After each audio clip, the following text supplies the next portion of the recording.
Good morning. You're watching Power Breakfast on CNBC TV 18 in the Mumbai News Center. I'm Hormus Fatakia. With me is Vamakshi Thoria, and we are coming on the back of some really substantial developments over the weekend. And it has been an action-packed weekend, to say the least. And for now, the big headline is that the military action between India and Pakistan has taken a pause. So these are the top headlines that we are tracking on the top of the hour early this Monday morning. Top Indian defense officials confirm over 100 terrorists were killed in action. The 11 air bases in Pakistan have been destroyed. LSO also confirmed some casualties on the Indian side, but withheld specific details due to the ongoing operations.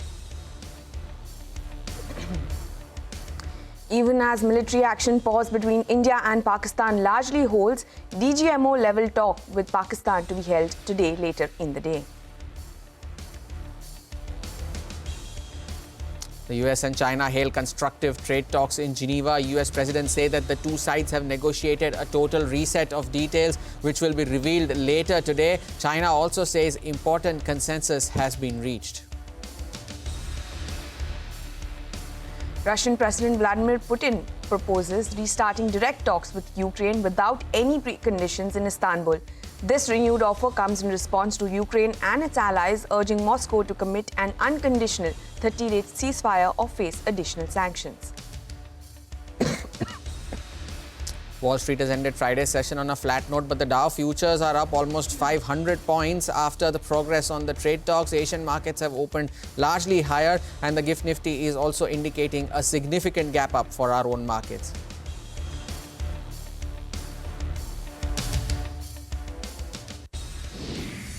And let's begin with the top news story that we've been tracking all through last week. Border areas from Jammu and Kashmir to Gujarat, which had seen renewed hostilities following Pakistan's violation of the ceasefire agreement within hours of its announcement, remained calm on the morning of the 11th of May and last night, with no fresh reports of firing, shelling or drone sightings. However, sources tell CNBC TV 18 that Operation Sindur is not over. Parikshit, who has been on top of things all through the weekend, is joining us now to tell us the key objectives that the operation followed. Parikshit. Operation Sindur has sent out a message that there is going to be a new normal in India's relationship with Pakistan. Top sources telling us that immediately after the Pahalgam attack, Prime Minister Modi instructed officials that even if a bullet is now fired from Pakistan, India's response has to be harder, bigger and deeper. There were three key objectives of Operation Sindur. One, to eliminate the ability of Pakistan to carry out terror strikes. And there were 8 terror camps which were struck by Indian forces in the first phase of the operation. The hardest hit was Bhavalpur, which is the headquarters of the Jaish-e-Mohammed, and very strong and forceful strikes also happened on Murid-Ke and also Muzaffarabad for that matter. We also took a political call that the Indus Waters Treaty will be put in abeyance. It will be suspended because blood and water cannot flow together.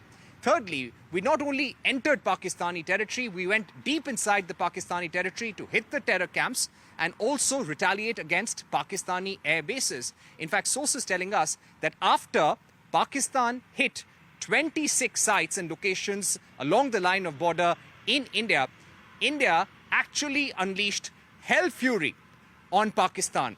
We pounded 8 air bases of Pakistan on 10th morning. And that is what forced the DGMO of Pakistan to request for talks with India. Sources also telling us that India never asked for mediation from the United States. It was the Pakistani officials who rushed to the United States for intervention. And Operation Sindur, we've been told by sources, is not over. Sources telling us that there have been ceasefire violations by Pakistan. Immediately after this understanding was reached to stop hostilities, India will remain on alert. The operational deployments will continue, and India is going to keep its guard up.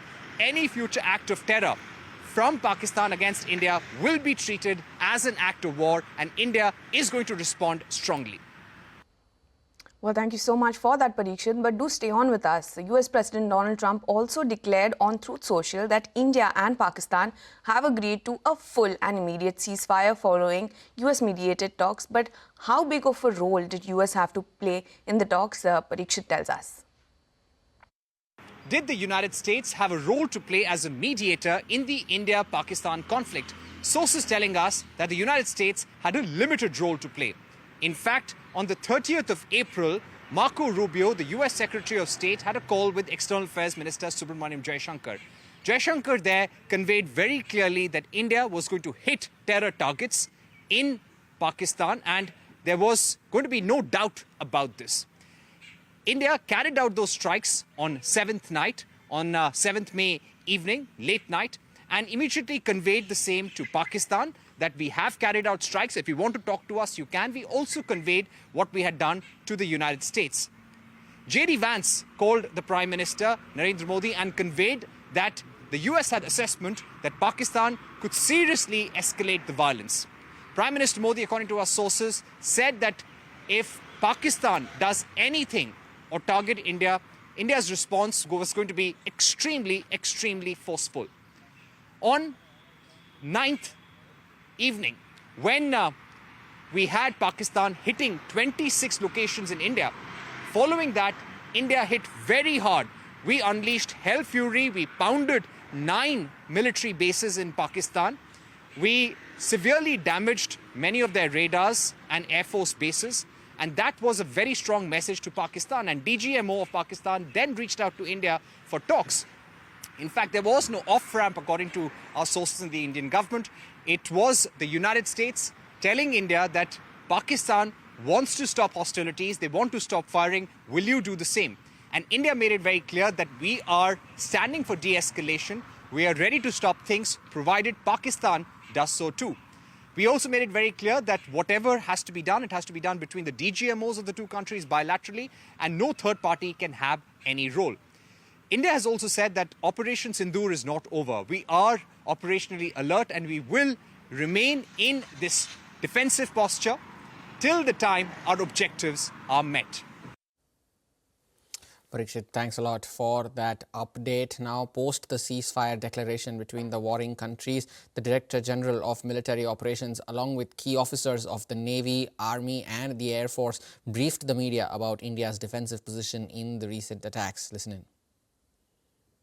It took only a couple of hours for the Pakistan Army to violate these arrangements by cross-border and across the line of control firing, followed by drone intrusions across the expanse of the Western Front through last night and in the early hours of the morning today. These violations were responded to robustly and dealt with as they must be. We have earlier today sent another hotline message to my counterpart highlighting these violations of the understanding between the DGMOs on the 10th of May and our firm and clear intent to respond to these fiercely and punitively. शुरू में ही कहा कि जैसे ही operation सिंदूर conceptualise हुआ तो हमारा जो पीछे की कार्रवाई होती है स्पेड वर्क और टारगेट्स को आइडेंटिफाई और एनालाइज करने की कार्रवाई शुरू हो गई थी। मैंने जब स्टेटमेंट दिया तो मैंने बताया कि बहुत सारे थे, हमने 21 दिखाए होंगे और भी हैं, लेकिन वो लिस्ट फिल्टर करते करते 21 तक पहुंची। अब क्या आगे एंगेज किए जाएंगे? अगर जरूरत पड़ेगी तो जरूर एंगेज किए जाएंगे। मुझे ये कहने की जरूरत नहीं है कि इन लोगों को कहां से सपोर्ट मिल रहा है। अगर नहीं मिल रहा होता तो ऑपरेशन सिंदूर नहीं होता, तो उसी की वजह से है ये operation. To start with, our fight was neither with the Pakistani military nor with anybody else who's there on the other side. Our fight was with the terrorists. We neutralized the terrorists that we selected to be neutralized, and thereafter we only maintained the air defense posture. However, we were relentlessly pounded by waves after waves, night after night, by his UCAVs, by his drones, and by his other unmanned aerial systems. And that left us with no choice but to retaliate, and yet our retaliation was calibrated, it was graduated, and it was proportionate. As I said, their planes were prevented from coming inside our border, all right. so we do not have the wreckage with us. But definitely, we have downed a few planes. Numbers, we would not like to hazard a guess out here. Okay, I have the numbers, okay, and we are getting into the technical details of it to establish it. So I would not like to put a figure at this time. But definitely, there are losses from their side which we have inflicted. The Indian Navy's carrier battle group, surface forces, submarines, and aviation assets were immediately deployed at sea with full combat readiness in concert with the Joint Operation Plan of the Indian Defence Forces. You may be aware that we tested and refined tactics and procedures at sea during multiple weapon firings in the Arabian Sea within 96 hours of the terrorist attack. The aim was to revalidate our crew, armament, equipment, and platform readiness to deliver various ordnance on selected targets precisely. Well, let's slip into a short break. Up next, we tell you how these overnight cues will impact our own Indian markets.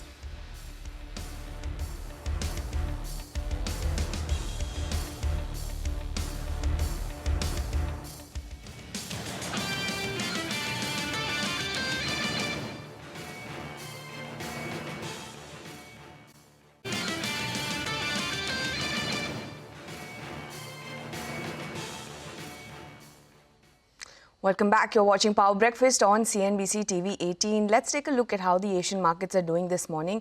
It's green across the screen as far as Asia is concerned. A stark difference as compared to the week that we saw. You know, Hang Seng is up in almost 1.38%. The Taiwanese index is also holding strongly in the green, up almost 1%. When we also look at, the Korean index, KOSPI, that is up nearly 0.5%. Australia is also holding up quite well, up 0.5%. And the Nikkei is also holding with a gain of nearly 0.3%. So as far as Asia is concerned, given the kind of positive developments going around the tariff talks between US as well as China, it's holding up in the green. And after the top US and Chinese officials wrapped up the first day of trade talks in Geneva, US President Donald Trump, in a post on Truth Social, said that they had a very good meeting with China. Many things were discussed and much agreed to. A total reset negotiated in a friendly but constructive manner. He said that they want to see an opening up of China to American business. For the good of both China and the US, let's also listen in to what US Treasury Secretary said yesterday after the talks between the two countries in Geneva. I'm happy to report that we made substantial progress between the United States and China in these very important trade talks. First, I want to thank our Swiss host. The Swiss government has been very kind in providing us this wonderful venue, and I think that led to a great deal of the productivity we've seen. We will be giving details tomorrow. But I can tell you that the talks were productive. We had the vice premier, two vice ministers who were integrally involved, Ambassador Jameson and myself. And I spoke to President Trump, as did Ambassador Jameson last night, and he is fully informed of what is going on. So there will be a complete briefing tomorrow morning. And even in the US markets, Friday's trading session was a quiet one because the indices were awaiting more clarity on the trade talks that emerged over the weekend, and as a result of which the Dow futures are now up almost 450 points and the S&P 500 futures are up 80. The Nasdaq futures are also up 400 points as well. So positive reactions coming in from the US futures with regards to clarity emerging on the trade talks between US and China. Let us now also in fact listen into some views from market experts on the trade deal and its impact on the US economy. We think inflation will come down and we will see some impact from these tariffs coming through in the labor markets. And that's going to give the Fed the room, but also the impetus to do some cuts. Just on the Fed rate cutting, I mean, I think that they'll be, once they see more of the impact of the tariffs, they'll be able to say things like, well, we've had this one-off impact, but the longer-term trend is better. In terms of sectors, I think we're still looking at AI-related stocks, chips. not just in the United States, but also in Taiwan and also the China tech sector, where we expect the capex to increase dramatically around AI. Well, pharma stocks will also be in focus today after US President Donald Trump, in a post on Truth Social, said that he would sign an executive order today to cut prescription and pharmaceutical drug prices almost immediately by 30 to 80%. And our research team is now joining in with how the trade setup looks like, the stocks that are likely to be in the news, and of course the setup on the F&O side of things as well. But you know, Vamakshi, after all that happened last week, the GIFT Nifty is indicating a very, very big gap up, almost 500 points, right? What are the cues that you are watching out for today? Well, absolutely, Hormaz. The GIFT Nifty is indicating a very strong start to the trading session today. The week that was very action-packed. Of course, we saw heightened geopolitical tensions between India as well as the UK. On the positive side, we also had an FTA with the UK. The Fed kept interest rates unchanged and ruled out preempted rate cut to reduce tariff impact as well. Given all of these factors that played out, the market actually snapped a 3-week gaining streak. When we look at the Nifty, it was down over 1%, same for the sensex. In fact, 14 Nifty stocks posted negative returns last week. Bulk of the damage, however, came in on Friday's trading session, but nevertheless, Nifty managed to hold on to that crucial support level of 24,000. As far as the broader markets are concerned, the Nifty mid-cap relatively performed better. It saw a cut of around 0.9%, but the small cap index actually managed to underperform the benchmark indices because it saw a cut of almost 2% last week. Let's also look at how the sectoral indices performed. Well, the Nifty Realty saw a cut of almost 6.5%, which was the top sectoral loser, shortly followed by the PSU Bank, which was down nearly 4%. The Nifty Auto, on the other hand, was up almost 1.5% for the week, top gainer led by Tata Motor as well as Bharat Forge. Defense stocks were also in focus last week. Idea Forge Tech managed to gain almost 22% last week, despite a weak set of numbers. Pars Defense as well as Bharat Dynamics also saw gains at a time in which the benchmark indices saw a cut of over 1%. Coming today, we will be keeping an eye out on big geopolitical developments that are slated to take place. Of course, we'll be keeping an eye out on the meet between the DGMOs between India and Pakistan. What goes on out there will be important to monitor. Apart from that, Putin also has proposed direct Russia-Ukraine talks, and the tariff talks that are progressing between India and US also indicate some positive developments. Lots of earnings to watch out for: Tata Steel, Bharti Airtel, Cipla, Hitachi Energy, BHEL, Emami, Tata Power and HEL are just some of the other counters that you'll need to watch out for. But as of now, the GIFT Nifty is indicating a very strong start to the trading session, Hormaz. Indeed, we watch out for that, and whether that sustains.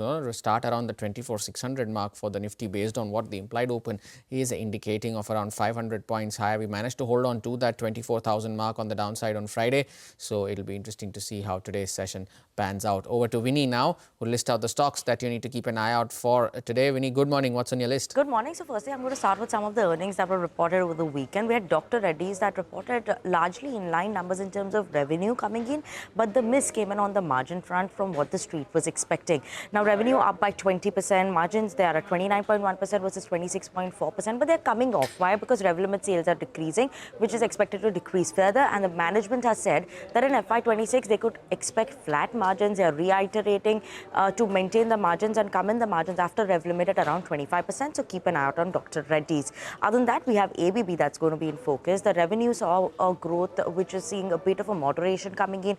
Is the weakest in the last few quarters in terms of growth that one has seen. Revenue is up by just 3%. Profit was also up by just 3%. So important to watch out for ABB. GE Shipping, weak set of numbers reported by the company. The impact came in because of the change in terms of rates, lower tanker rates, bulk rates were lower. That is what is impacting the overall performance of the company. Profits down 60%, revenue down 18.3% as well. So important to keep an eye on that. Thermax, a miss came in from this company as well in terms of the numbers for Q4. Soft growth in industrial infra as well as green solutions is what has come in for the company. Revenue saw a growth of around 11.6%, while profits were up by around 8.1%. MapMy India, a decent growth coming in for the revenue in terms of company from the company in terms of revenue. 34% growth in terms of revenue at 144 crores and profit at 28.2%. So in terms of overall growth, seeing a good growth there.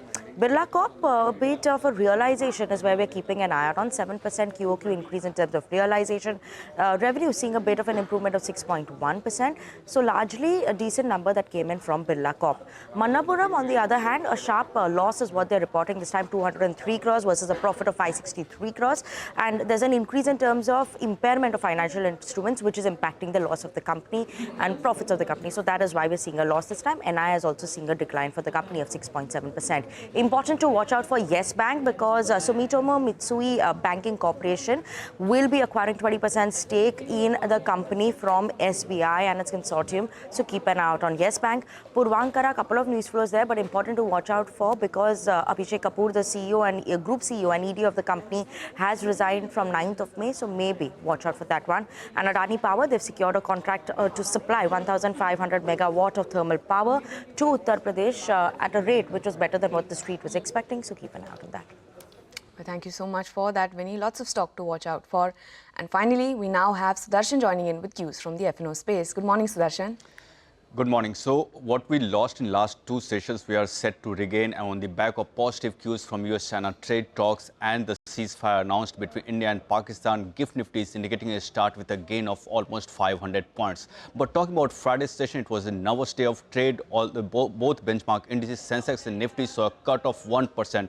But if there was any indication of Monday's opening, it had come from mid-cap index, which had seen a huge recovery, and at the end it was flat. Now talking about the flows, after 2 weeks of continued buying, FIs finally on Friday turned sellers. It sold almost rupees 3,800 crore, while DIs have bought more than rupees 7,200 crore. Even in the index futures too, we saw FIs selling nearly 2,600 crore. They have reduced long positions by 12,400 contracts, and at the same time they've added short positions by more than 2,400 contracts. On the option front, on the call side, 24,100 call was healthy, where we saw addition of 34 lakh shares, and premium was 172 on the put side. 24,000 put had seen addition of nearly 25 lakh shares.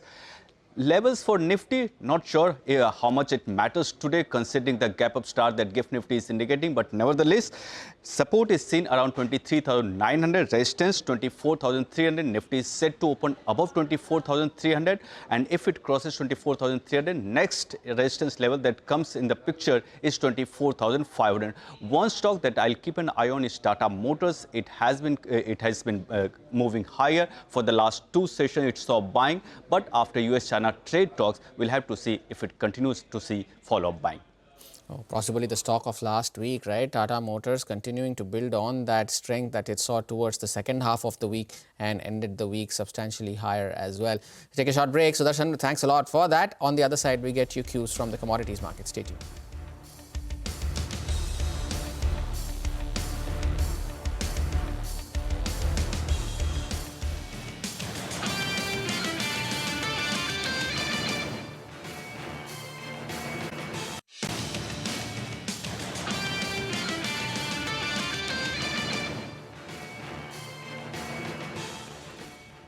Welcome back, and Manisha Gupta now joins in with all the updates from the commodity space. Manisha, good morning. The clarity emerging on trade talks, positive for crude, negative for gold. What are you picking up? Oh, well, absolutely. And I'll start with gold first because we've seen a very sharp decline onto this one, trading below 3280. It's a one-week lows. And the US-China have said that they will unveil the trade agreement deal in joint statement today. And that clearly has led to no safe haven buying. It actually has been a risk on, as you said. And apart from that, because of this information, we also have seen dollar index gain, which is also weighing on gold. And then the India-Pakistan ceasefire holding overnight also seems to have led to some profit taking. Markets will watch out for the US Fed Chair Powell testimony that happens in this week, and that would give you further direction. But the best of the gains clearly have come in for the crypto markets overnight and in the previous week as well. You have Bitcoin now holding about 104,000, which is up 10% on a week. Ethereum has gained 38% on week. There is strong accumulation that we've seen. The ETF demand is there. Risk on sentiment absolutely supporting. You mentioned about crude oil prices, and they are extending gains in the Asian markets right now. They did gain 4% in the previous week. The US-China deal is one part of it. But apart from that, the China crude oil imports in the month of April also surged nearly 7.5%. And the markets are looking at higher, lower supplies rather from OPEC, from Libya, Venezuela, Iraq, Iran, All of that seems to be supporting crude prices also. So trading above 60, nearly $64 actually for the Brent prices currently. Well, moving on, what could be the first signs of ending the 3-year-long Russia-Ukraine war? Russian President Vladimir Putin has proposed direct talks with Ukraine on May 15th in Istanbul. The Russian president said the talks should be aimed at achieving a durable peace and eliminating the root causes of war. Adds they are committed to serious negotiations with Ukraine, and now the decision is up to the Ukrainian authorities and their curators. Putin's proposal came after 4 major European powers and Ukraine had urged Moscow to commit to an unconditional 30-day ceasefire. The leaders of France, the UK, Germany and Poland said the proposal for the ceasefire would start from Monday, backed by US President Donald Trump. Let's finally take a look at the Asian equities as to whether they are holding on to their early gains or not. And the answer is yes, they are holding on to their gains. The Hang Seng now 0.8% higher. The Taiwanese index too trading with gains of around 1%. So positive cues coming in for the Asian markets. Gains, but the Japanese indices too are trading with gains earlier this morning, and they too are trading above the flat line. 0.3% higher for the Nikkei. The Kospi is up around 0.5%, and the Shanghai Composite too is up around 0.4%. Of course, the street will be awaiting more clarity and more details on what the US and China have worked out, when it comes to the tariff negotiations. But for now, the Asian indices are higher. The Dow futures are up 400 points, and the GIFT Nifty too is indicating a substantial gap up for our own markets. 470 points higher is what the implied open is currently suggesting.